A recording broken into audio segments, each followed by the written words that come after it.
labon na ako no, nga mas nindot pa sa atong relasyon. Kung ipahid din sa nong, mas effective din eh. Talag din siya guys.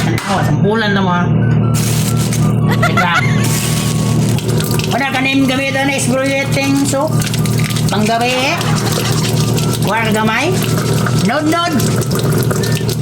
Baka po kaning buwan eh. Basta gamay, ano. Badawan buwan, ganang 5 minutes or 10 minutes, 5 minutes na kay tapdos kayo.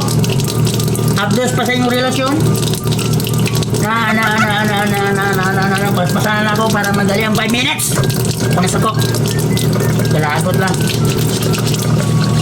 Then, pay.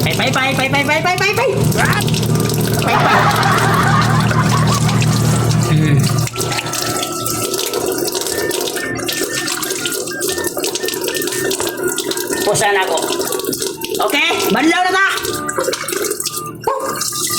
Pusan yun ay, lapit kayo.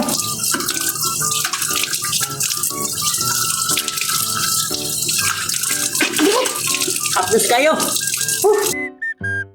Then, narito, klaro kayo. Klaro kayo, wala na siya igugma ni mo.